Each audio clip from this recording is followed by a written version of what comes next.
Look at Earth from orbit, and you can feel the clock ticking.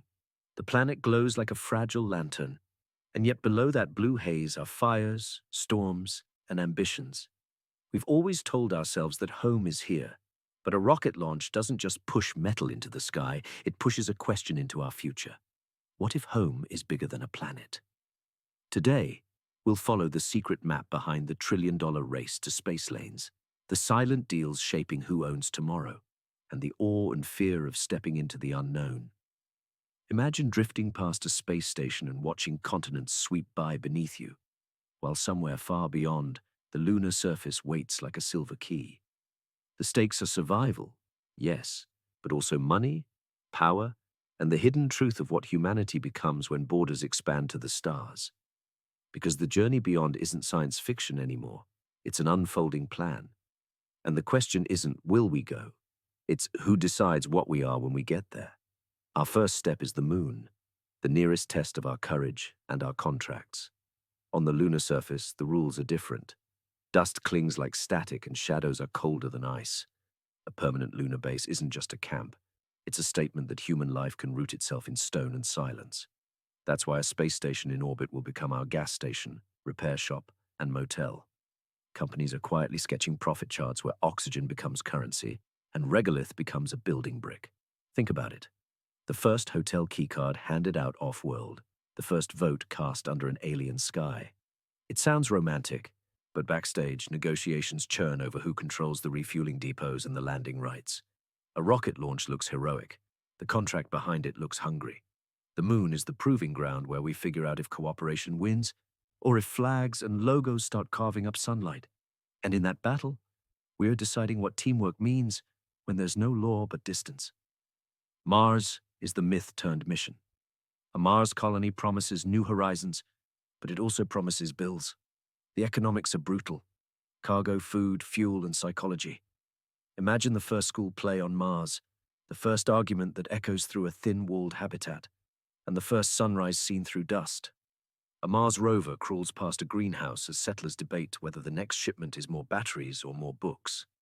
Every rocket launch to Mars is a gamble of months and millions, but the payoff is priceless. A second cradle for our species. The red plains are not empty. They're full of future birthdays, new slang, and the quiet rhythms of survival. But Mars doesn't care about our hopes. It has dust storms that swallow horizons, and a cold that bites through dreams. The Mars colony idea forces a bigger question. Can we build a society from scratch without repeating our worst habits? Or will old power games hitch a ride on the next transfer window? Follow the money, and you'll find rocks. Not just any rocks. The asteroid belt glitters with potential. A single chunk could carry more platinum than Earth has ever mined. Picture an asteroid mining rig anchored to a tumbling boulder, drills humming while a cargo spacecraft hovers nearby like a vulture. The untold story is that the trillion-dollar space economy won't be driven by tourists taking pictures. It'll be driven by raw materials that cut costs and expand possibilities. Metals for habitats, water for fuel, rare elements for everything from medicine to microchips. Whoever masters the supply chain from asteroid to market controls the lifeblood of a new age. That kind of power redraws maps. But there's danger in abundance. Prices can crash, monopolies can form, and a single malfunction can turn a promising rock into a drifting wreck. The asteroid belt looks like freedom. It's also a corridor for risk, software failures, and big bets that don't always pay back. Energy is the hidden engine of everything. Imagine a space solar array the size of a city block, beaming power down to Earth from orbit. Clean, constant electricity, no clouds, no night. Now add an orbital mirror that redirects sunlight to wake sleeping crops or warm a lunar base during a month-long night. These ideas sound like magic, but the math points to profit. Energy becomes the oil of the void, only this time the wells are above us. Earth from orbit isn't just beautiful, it's a market waiting to be fed.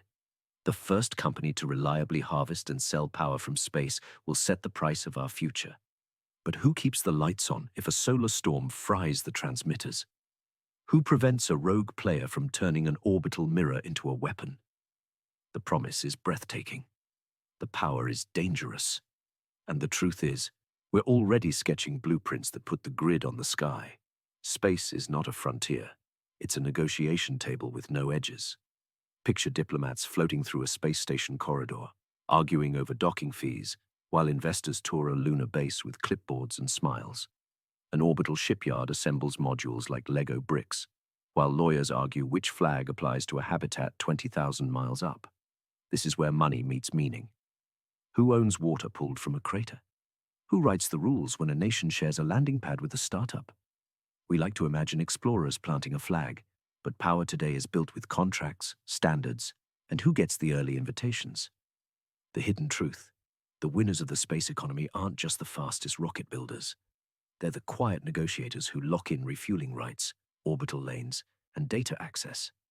And every signature in orbit ripples down to Earth, turning policy into hardware and influence into a launch manifest. Beyond the spreadsheets is the heartbeat. What does it feel like to grow up in a Mars habitat where the ceiling hums and the sunrise is copper? A child learns to read in a space greenhouse, tracing letters while lettuce floats in hydroponic trays. The first wedding vows whispered in a spacesuit helmet. The first grief in a place where every breath is measured. Culture doesn't wait for permission. It blooms wherever people share stories. But biology doesn't care about poetry. Sleep cycles strain, muscles complain. A laugh echoes hollow in a narrow corridor. Still, imagine the pride of building the first mural on Martian rock, the first recipe written for a solar oven. We think of the future as machines, but our future is people. And a Mars habitat will hold arguments, games, music, and 1,000 tiny rituals that make difficult days bearable. That's the secret engine that keeps the air warm and the lights on. We don't go alone, we go listening.